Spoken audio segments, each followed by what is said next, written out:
Welcome back. Hope you enjoyed dinner. We move into the real meat of the evening now. 7 years ago, you may all remember, a 40-something first-term senator with a charismatic manner and an inspiring life story was elected President of the United States, running in a campaign against a candidate from the other party who was a solid generation older than he was. In the course of the next year, we may get a chance to find out whether history repeats itself in such close proximity. So, ladies and gentlemen, please welcome to the stage Senator from Florida and Republican presidential candidate Marco Rubio. Thank you.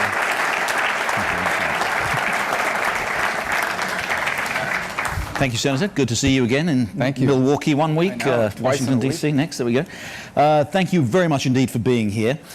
I want to start, obviously, with the news from Paris and the atrocity that took place there on Friday and the reaction to it. I was watching TV today, and there, literally on split screen, was President Hollande of France and President Obama speaking at the G20 meeting in Turkey. President Hollande was incredibly forceful. He said he declared war. He said France was at war. He's declared this an act of war. He called for changes to the French constitution to enable the French to take really aggressive, robust action to prosecute this war. The French warplanes have been in action over the weekend. He's called for a completely different approach to how we deal with this problem of radical Islam. President Obama, by contrast, essentially said, we continue with the same strategy. We do what we're doing now. We're going to intensify the strategy.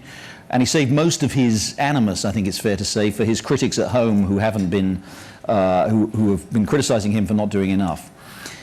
On this issue of whether or not what happened in France on Friday requires a fundamental change and a fundamental strategic revision of what we're doing, or whether or not we can just continue to do what we do, where do you stand? Well, it actually doesn't require a fundamental change, and it required it before the attack on Friday. In fact, it's required it for the better part of a year and a half, if not 2 years. I think the problem the president finds himself in is one of domestic politics. He ran for the presidency. Very clearly, as part of his mandate, he felt was to extract the United States from further entanglement in the Middle East. He wanted the end of his presidency to be, I got us out of Afghanistan, I got us out of Iraq, and I did not re-entangle us in some other engagement abroad. But of course, global affairs and history doesn't stop. And the truth is that as this issue's gotten worse and worse, it will take a more robust U.S. engagement in order to begin to turn the corner on this conflict. And the president either rhetorically won't make that commitment and in fact, literally won't make that commitment as well. You've seen some tactical changes over the last few weeks that have borne some fruit, but by and large, from a strategic point of view, the U.S. still does not have a well-defined strategy, and in the absence of an American strategy towards ISIS and jihadism in general, you won't be able to pull together a global coalition that's effective. Only American leadership can provide the outlines of such a strategy, and only American leadership can lead such a coalition. So I think, quite frankly, the president is constrained by not only his ideology on this issue, but also by the domestic political considerations of not wanting to re-entangle us in yet another conflict. But the truth is we're entangled in this conflict. And the choice before us is, do we confront it while it still remains largely based in Iraq, Syria, and Libya, or do we allow it to continue to expand the way it is now doing? So what would you, if you were president in a year's time, you could well be president-elect, what would you do specifically? Well, let me just go back. I know we can't do this, but I would like to go back to what I was talking about in 2012, and it was the argument that this uprising in Syria was not caused by the United States. We did not start the Syrian civil war. The Syrian civil war was a function primarily of disaffected Sunnis rebelling against the Assad regime. The Assad regime responded with brutal force, led to this uprising.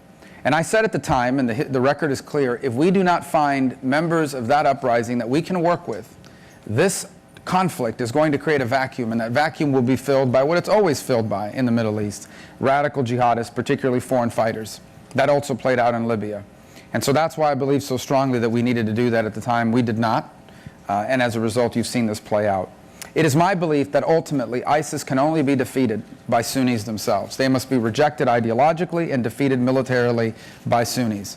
I believe Sunnis will have to be the predominant force on the ground that defeats them militarily.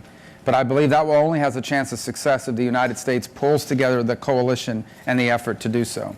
And so in the short term, it would be, I think, will require high-profile American special operations that target key nodes in the ISIS network, that, quite frankly, videotape all of this and publicize it. Because much of what ISIS is doing now is a propaganda war. They conduct attacks, they conduct operations, and they use the propaganda to create an imagery of themselves as an invincible, unstoppable force. And this is what is attracting and inspiring fighters all over the world to join their cause and also to attain lone action abroad. So the president has already authorized special operations? Well, he's authorized 50 special operators, which I believe is an insufficient number for the How far would you go? How many would you? Well, ultimately, the numbers need to be set by the tacticians. Their job is to come up with a strategy to carry this out, and then they would tell us the numbers required to do so, and that's where the president would authorize much more than 50. I don't believe that 50, and I don't believe military commanders will tell you that 50 is sufficient to carry out the operations. I also think we need to continue to increase our airstrikes, and that includes moving more of our basing of those aircraft, not just to Turkey, but potentially to Iraq if they'll allow us, and they should allow us to, because the fact that we have to travel these long distances means there are less strikes we can conduct. I think you need special operators on the ground in order to make those strikes more effective. In the process of doing all this, I think we must also begin to empower both Sunni tribes in Iraq and Syria, but also our Sunni allies in Jordan, Saudi Arabia, Egypt, and ask more of them in the providing of forces that will comprise the bulk of a ground force that ultimately drives ISIS from the role that they're now playing. But it has to be a predominantly Sunni-led effort. The Kurds can hold their territory that they're holding, and we should help them in that regard. This is a complex issue. We're going to have an issue with the Shia militias, many of which are in the control of the Iranians. You can anticipate that a greater U.S. and coalition presence on the ground will trigger attacks from the Shia militias against us as well. So we have to anticipate that. And ultimately, I do not believe any of this is possible as long as Assad or the Assad regime remains in power. They continue to be one of the primary irritants that have created this sectarian strife, which allowed ISIS to find fertile ground. So that their removal has to be a key component of all this, and that's why the presence of Russians in Syria further complicates this matter. So you do stick with the administration strategy that Assad has to go? Absolutely. So you saw what President Hollande said today, who called upon greater cooperation with Russia, between Russia and the United States. If Assad is still in power, let's say you defeat ISIS and Assad is still in power, next you'll be dealing with Jabhat al-Nusra, or some other Sunni group that pushes back on Alawi control of that nation. I'm not telling you that Syria is going to become Canada anytime in our lifetime or in the near future.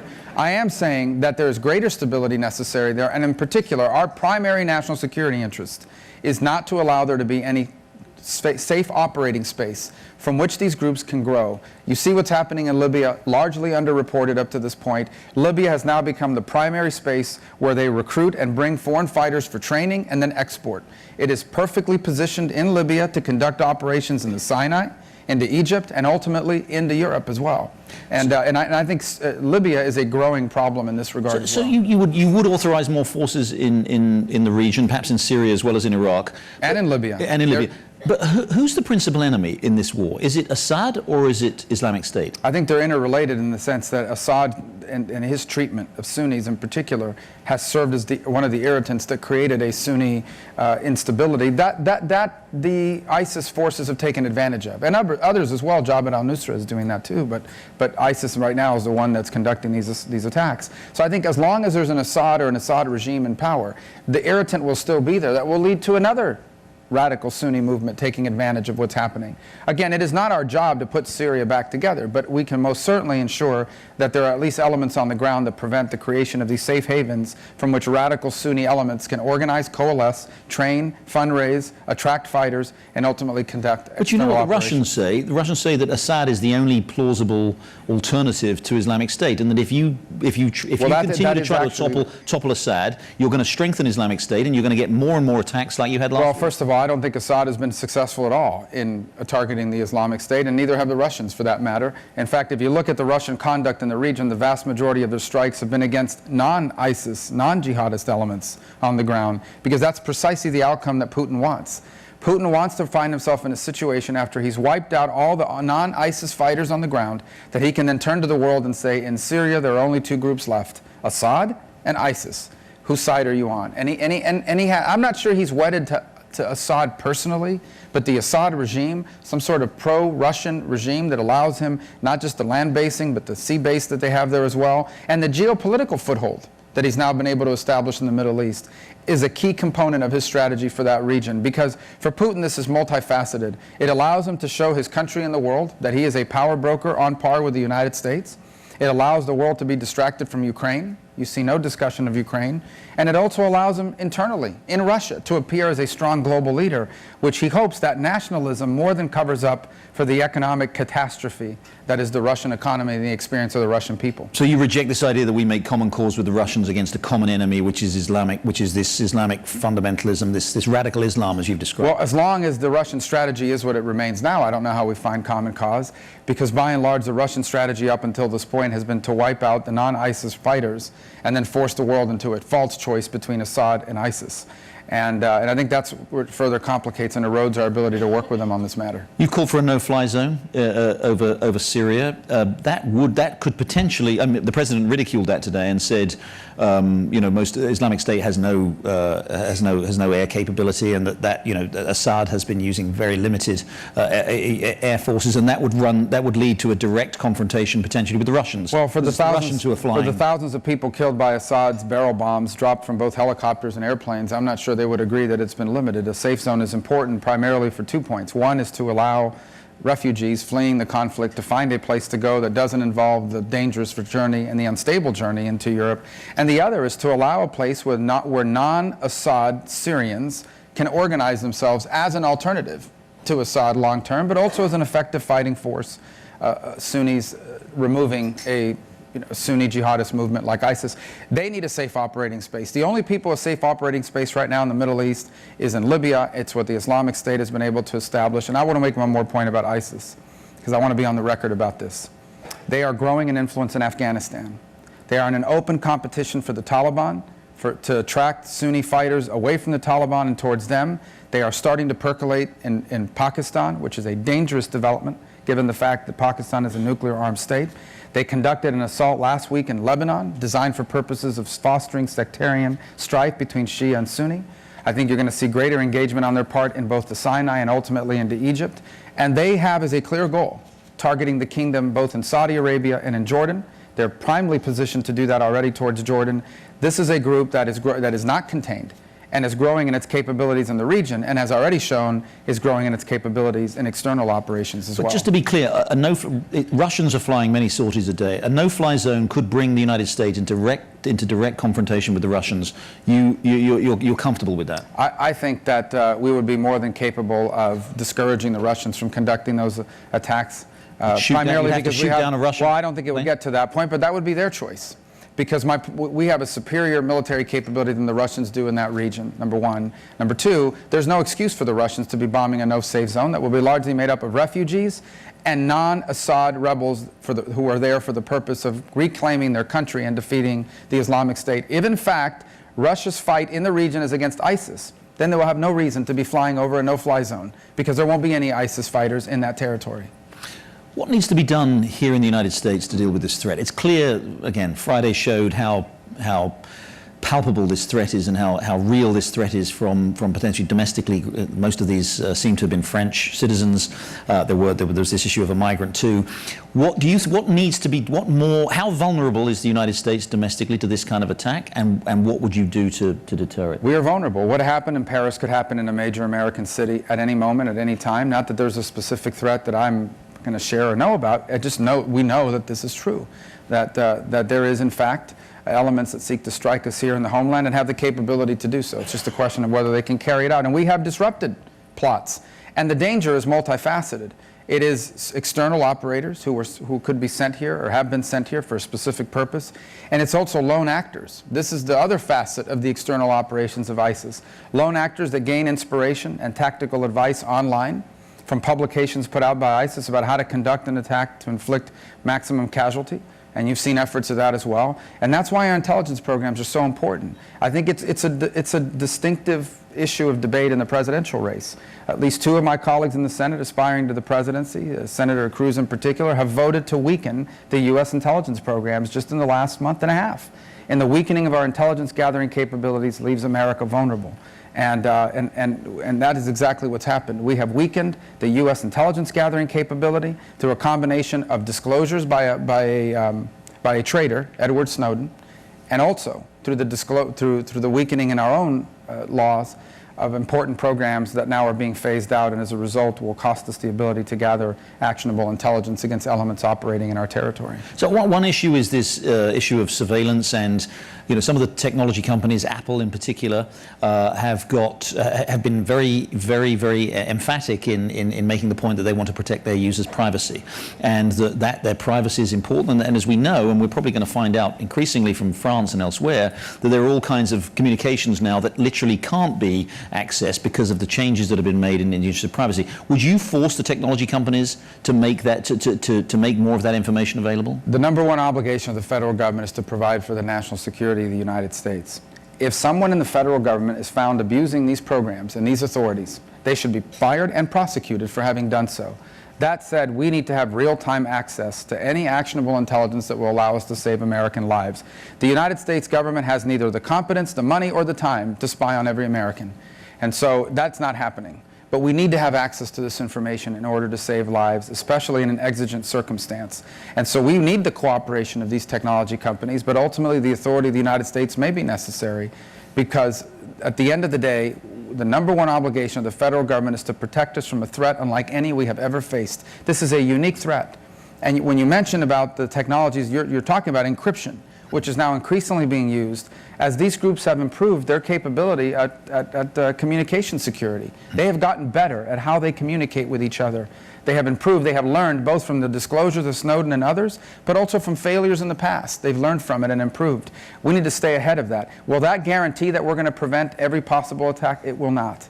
Sadly, no matter how good we get at intelligence gathering, this threat is so unique and so multifaceted that we will not be able to prevent every single one of them. But I do believe that the weakening of the current programs have left us unnecessarily vulnerable to some of these attacks, or the follow-up attacks and the networks that support those attacks. What about this quickly issue of the migrants? The president has said the US will accept 10,000 Syrian migrants. I think today as many as 11 state governors have come out and said they won't accept migrants in their own states. Where do you stand on that? So this is a tough issue because it goes to the core of who we've always been as a people, which is a nation that serves as a beacon of hope and inspiration to those that are fleeing oppression. The flip side of it is that we also have to provide for our own national security, and nothing can supersede that. My problem with the migrants is, in the migrant situation, is not that we don't want to accept migrants. It's that I'm not sure we can. In fact, I'm increasingly convinced we can't, at least at this stage in the process, because you cannot accurately do a background check on even 10,000 people. It's not like you can pick up the phone and call the Syrian government and find out who somebody is. It's not as if the documents that people are bringing from abroad are reliable in terms of what they're saying. In fact, often they're easily forged. It is not easy to conduct a background check on someone that's coming from that part of the world.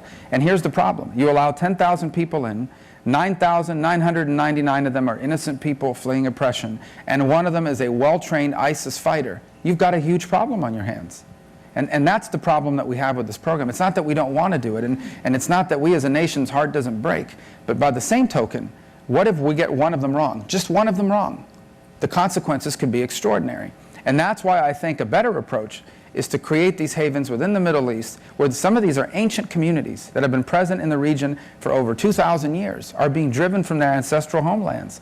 And it would be much better to leave them in their region in safety than drive hundreds of thousands of people permanently away from a region of the world where they have links that go back millennia. Let's move on to many of the other hot button issues in the presidential election campaign right now. Immigration, following on from that. A few years ago, you were part of the so-called Gang of Eight, Republicans and Democrats who worked together in the Senate to come up with a plan which got approved by the Senate to allow a path to citizenship for the 11 million or so illegal immigrants here in the United States. You've changed your view since then to some extent. In important respects with regard to citizenship versus permanent residency, and you've been attacked by the likes of Senator Cruz in particular and others for having essentially supported amnesty in the past and have now changed your position. Where are you now, and how do you respond to that charge that you supported amnesty? Let me clarify a couple points. First of all, everybody running for the nomination for the presidency on the Republican side supports legalizing people that are here illegally. Donald Trump wants them to leave before before he legalizes them. Everyone else, and then he's going to legalize them and bring them back in. Everyone else has supported in the past or supports now legalizing through some criteria people that are in this country illegally, and that includes Senator Cruz, who not only sponsored an amendment that would have done so, but months later was still talking about his support of it. If he's changed his position, he has a right to, and I think that he should be asked whether he's changed his position. Going back to expand the H-1B visa program, I think, significantly. No, I'm talking, beyond that. He wanted a 500% increase in the H-1B program, but beyond that, he also wanted to legalize, he said he wanted to bring people out of the shadows and legalize them, just not grant them citizenship. If he has changed his position on that, he has a right to change his position. He should just be asked to clarify what his position is today. In 2013, I endeavored to deal with immigration reform because I believe this country needs to deal with it. And I felt at the time that we had an opportunity to produce the best possible bill out of the Senate in the hopes that the House would take it up and improve it even further, and then offer a president a choice about immigration reform or not. Because the truth is, the Democrats had the majority of the House and the Senate and the presidency for 2 years, beginning in 2008, and did absolutely nothing on immigration. Therefore, they have no standing to criticize Republicans on it. What I learned from that experience was this. The American people have zero trust in the federal government to enforce the law. The American people recognize we need to deal with this issue. We need to fix what we have. We need to deal with the people that are already here in a responsible way, but they're not willing to do it unless they can be assured that this is never going to happen again. And just passing a law that says we're going to enforce immigration law is not enough. They want to see it actually done. That was an extraordinary revelation, that it's not enough to just pass a law. They want to see it in place, and they want to see it working before they're going to allow you the political support to do anything else. So the only thing I've changed is to say, look, the only way we're going to be able to move forward on this begins by proving to the American people that illegal immigration is under control, that from this moment forward, illegal immigration into the United States has been substantially lowered to a level that people are comfortable with. And we know what it takes to do that. Not just more physical security on the border, but an employment verification system that's cost effective, an entry-exit tracking system that allows us access in real time to the names of those who are in this country illegally because they overstayed a visa. It's almost half the people in this country illegally. I also think as part of that, the second step would need to be modernizing our legal immigration system so that it's bureaucratic, more efficient, but more importantly, merit-based, so that the primary criteria that is used to allow someone to immigrate here is what can they contribute economically, not whether or not they have a relative living here. Once we've done those two things, I think the American people will be very reasonable about what do you do with someone who's been here for 10 years, who has not otherwise violated the law. And I think the process is you come forward. If you can't pass the background check, you have to leave. If you pass the background check, you have to learn English, start paying taxes, pay a fine, and you get a work permit. And that's all you're going to have for at least 10 years is a work permit that you need to renew. And at the end of the 10 years, this is not a majority position in my party, but I am personally open to allowing people to apply for a green card like anybody else would through the new merit-based process. Others are saying just leave them at the work permit. I don't think that disagreement should allow us not to move forward on immigration. If the best we can do is a work permit, it's better than what we have now. But I personally am open to the idea of allowing people to apply for a green card after the 10-year period. But I just don't think you can do this all at once. I know you can't do this all at once because it's been tried 3 or 4 times over the last decade and a half, and each time it has met with failure. There is no comprehensive approach to immigration reform that has a chance of passage any time in the near future. But you're striking a different tone, both from the tone you struck a couple of years ago and from the tone that was very striking in the debate last week that we were at, where both Governor Bush and Governor Kasich were very emphatic in responding to Ted Cruz and saying, you know, it's inhumane, or to Donald Trump, and saying it's inhumane. This is not the American way. We need, there are people here who've been here for many, many years. We're not going to send them away. We're not going to pull parents away from their children. They were very passionate about the humanitarian consequences here. Well, you seem to be much more emphasis on enforcement now than you were. Yeah, well, no, and even then I was too, because my point is that there is no right to illegally immigrate to any country in the world, including the United States. Now, do I understand the human aspect of this? Yes, that's what makes it such a difficult issue. You're dealing with human beings, some of whom have very compelling stories that will break your heart, others of whom have taken advantage of the system. And I see it all. Immigration is not something I read about in a book. It's not a frontline episode that I watched on PBS. It's something that I've lived. All of my family are immigrants. My wife's family are all immigrants. Every single one of my neighbors is either an immigrant or a first-generation American. I know every aspect of immigration personally, and I know the good, the bad, and the ugly of this whole system. I believe that if we deal with people that are in this country illegally, we do so because they've appealed to our compassion and also to our common sense and what's good to the country. But there is no right to illegally immigrate to the United States. If we deal with this issue, we do so because it's in the best interest of America. And I do think that people are going to be very reasonable. I do not believe you can round up and deport 11 million people for a variety of reasons.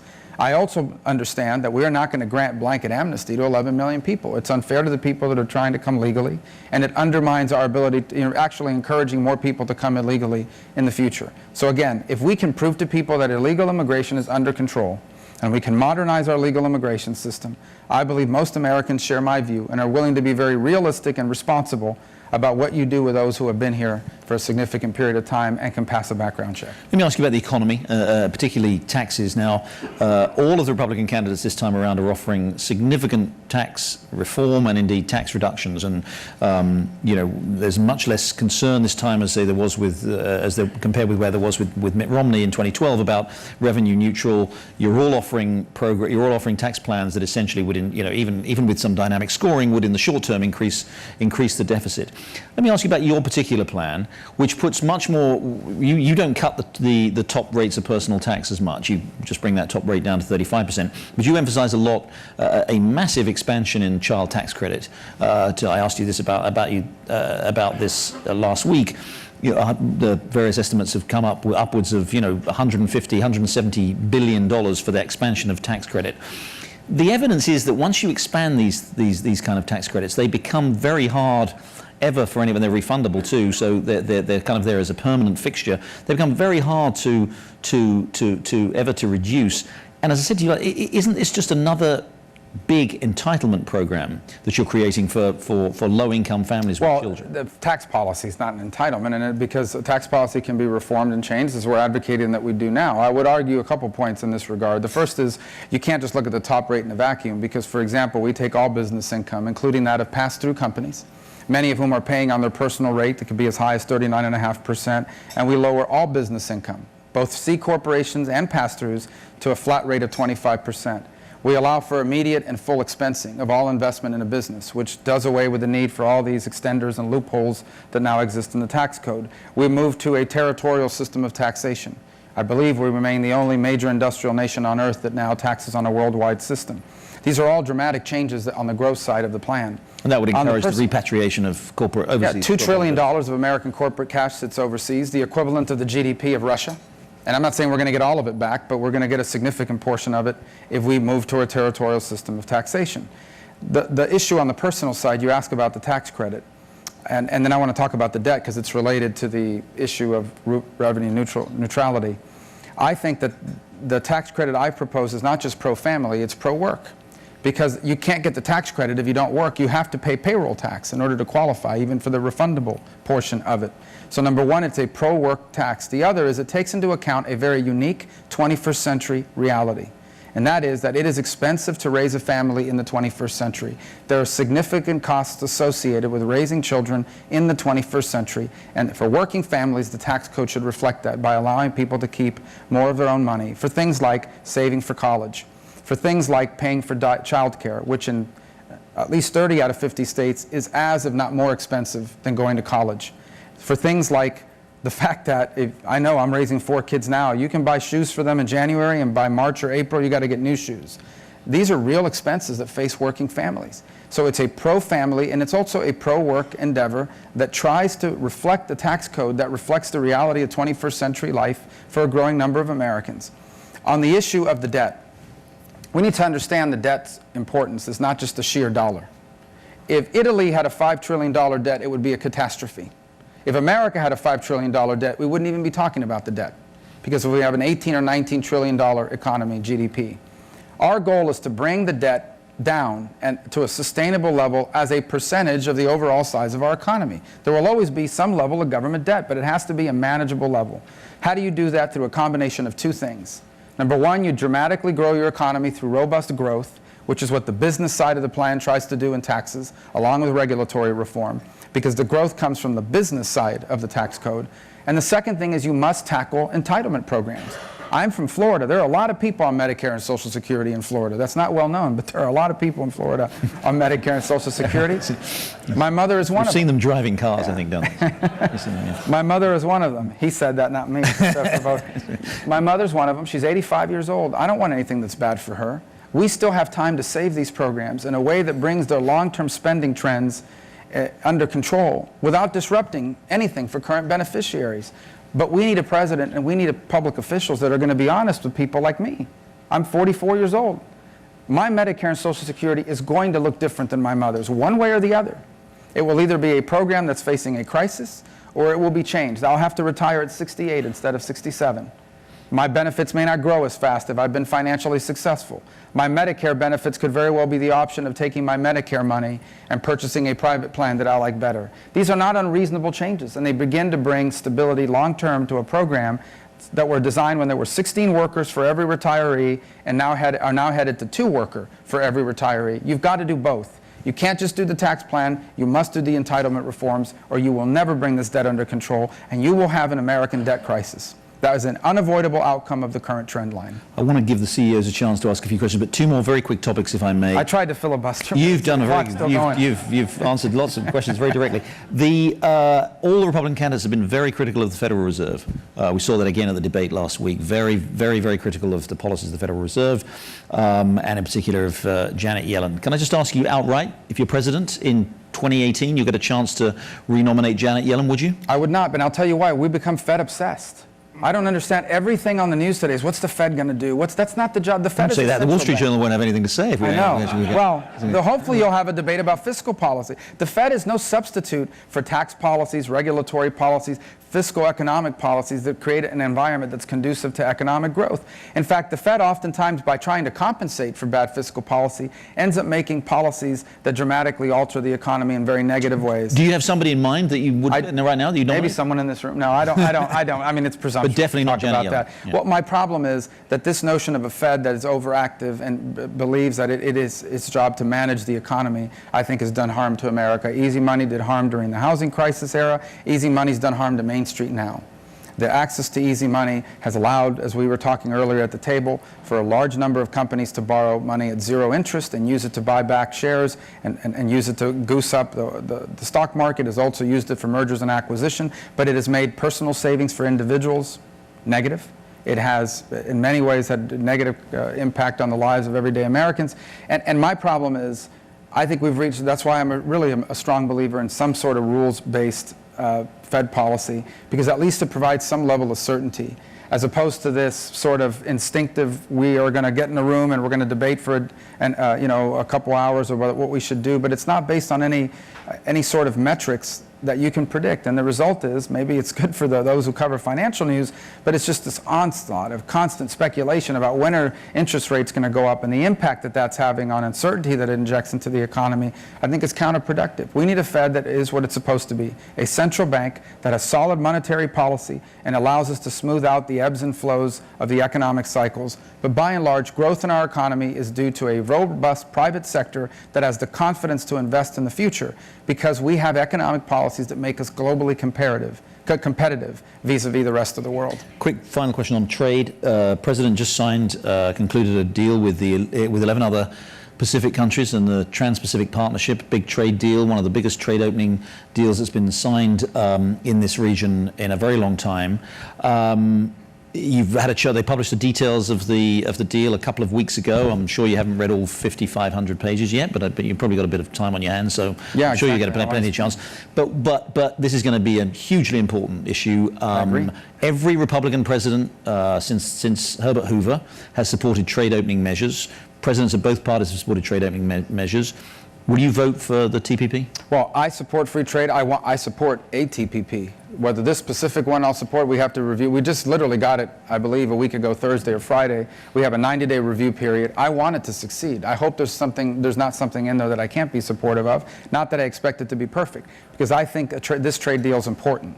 I believe it's important for a number of reasons. Number one, because 40 to 45% of global commerce is occurring in this part of the world, and America cannot be locked out from it. I think the impact of its failure could be potentially catastrophic. In fact, it plays perfectly into the hands of the Chinese narrative in the Asia-Pacific region, which is that the United States is a power in decline and in retreat, and that they are going to set the rules of the road, which will completely unsettle Bretton Woods and everything that this world has arrived on since the end of the Second World War that has created an unprecedented era of global growth and prosperity. We are allowing the Chinese, if this fails, to set the rules of the road for the fastest and most important region of the world in the 21st century. So I think it's critical that we have access to these emerging markets. We are a low tariff country at the end of the day. No one benefits more than we do from the lowering of tariffs and non-tariff barriers to trade. We're already a low tariff country. The ability to export services, manufactured goods, and agriculture to developed economies like Japan's, as an example, could be a net incredible positive to the American business climate. It has to be structured in a way that is right. It has to be fair. But that's why I need to review the deal. But in general, I do believe we need not just a trans-Pacific partnership, but one that allows America to continue to be an influence. Hillary Clinton has come out against it. Does that make you feel more inclined? I know. Does that make you inclined? You said you were for trade. I mean, is that possible? You could change your mind? Well, she came out against it before the deal was even announced, what was in it. True. So she's obviously catering to labor constituents in her own party and other voices that have forced her far to the left on a lot of these issues. I supported fast-track authority because I believed it's important to conclude this negotiation. Like anything else, it is an extensive deal that is complex, and I want to understand all of its details before I can become a champion of this particular deal. But I do believe we need a free trade deal with Asia-Pacific nations and Pacific Rim nations, including many here in the Western Hemisphere that are a part of it. I think it's important for this country, both from a geopolitical perspective, but also from an economic one. It sounds to me like you're inclined to support it. I want to support it. It has to be a good deal. Thank you. Questions, please, from the audience. Anybody? There is a microphone, which John is going to circulate. You have a few minutes with the man who may be the next president of the United States. I think there must be a question or two. See, it's so much easier to answer when they're not 90 seconds in a debate. Yeah, Tim, I think I see Tim Montgomery over there. Can I apologise, first of all? You've had one Brit interviewing you, and you've now got another Brit asking a question. We're taking over. Tim Montgomery from the Times of London. President Obama has said that he would like Britain to stay part of the European Union, and I wonder whether you have a view yourself. It's a big issue for many of us, and we wonder whether America would accept open borders with its neighbours, as Britain currently have, with other judges from other countries deciding your laws. And some of us would perhaps like an American president to be more open to the possibility that an independent Britain, freed from being part of a European superstate, might actually be a better ally for your country. Well, and part of being a strong ally, particularly of Britain and of the UK, is for us to respect its sovereignty and its right to make its own decisions about what's in the right and proper interest. It's a vibrant democratic country that has leaders who make these decisions and are held electable by and are held accountable by their electorate.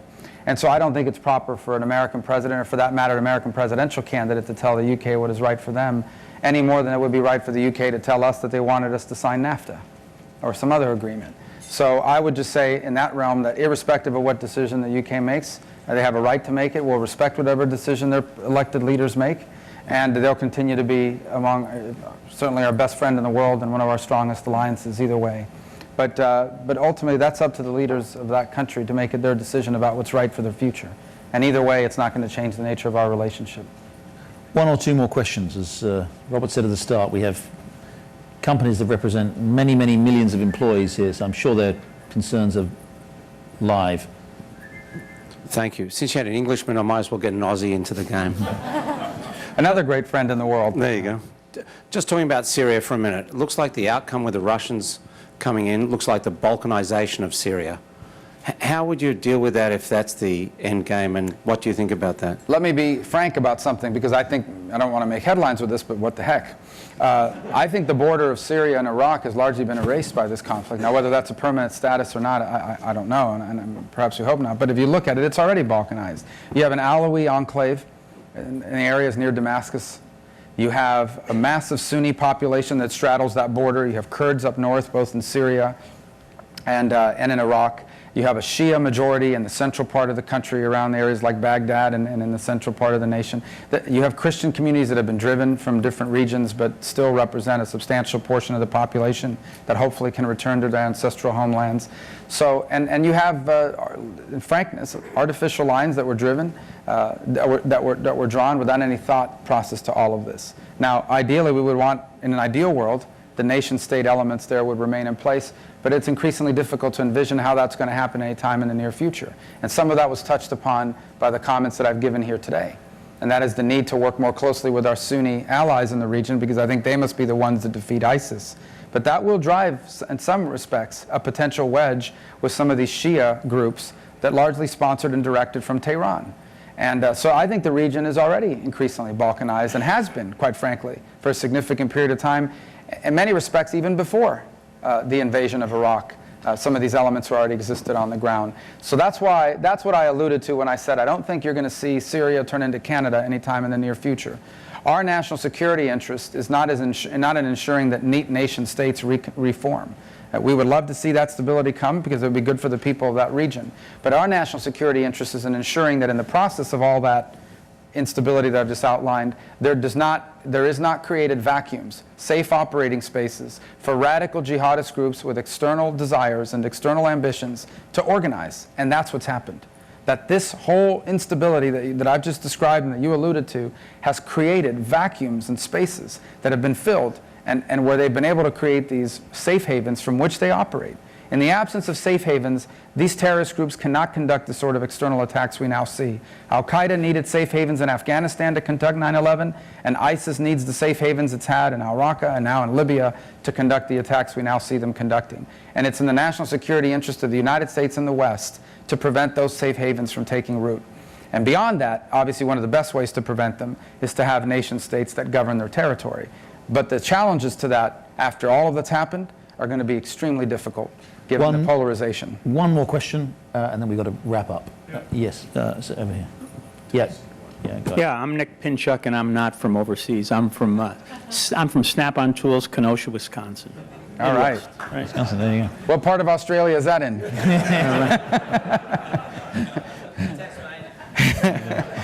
Hard to say. Look, I would say over the past several iterations of State of the Unions, we've beheld foolish agendas from presidents, yet I think over years we've also seen the limits of political capital and the difficulty of accomplishing things in Washington. So if you were elected president, what would be the 2 or 3 things you would want to accomplish for sure? The highest priority things. Right.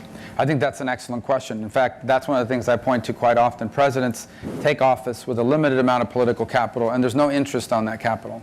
In essence, you either spend it or you lose it. So you have to prioritize quickly what that should be. In fact, you should know that as you run for president. So the current president, spent his political capital on Dodd-Frank and Obamacare and the stimulus and then a slew of other things. In my mind, there are 2 major threats that we face to the country. One is the national security issue. So I think rebuilding, giving our nation a clear foreign policy of moral clarity, which leaves our allies trusting in us and our adversaries respectful of us, combined with the rebuilding of our national security, are essential.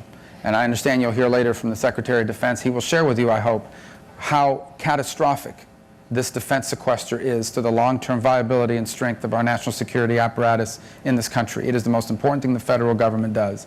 And the other priority is everything possible to ensure that America fulfills its potential in the 21st century economy. We are now engaged not just in a rapidly evolving economy. For what we face now is not an economic downturn. It is a massive restructuring of the very essence of the economy, and it is changing faster than ever. And it is an economy that is global and therefore requires us to compete at a global level. And that's why the second priority would be an agenda that allows us to tackle tax reform and at some form that makes us more competitive, a regulatory reform that makes us more competitive, the full utilization of our energy resources in a responsible way, efforts like entitlement reform to balance our budgets, and the repeal of the Obamacare, the health care law, and the replacement of it with a free market alternative. These have to be the 2 priorities of the next president: rebuild our national security and rebuild our international economic competitiveness. I would add a third one, but I'm probably out of capital, and that is we must modernize higher education in the United States. It has to be faster and easier and cheaper to access. That includes a renewed focus on career training.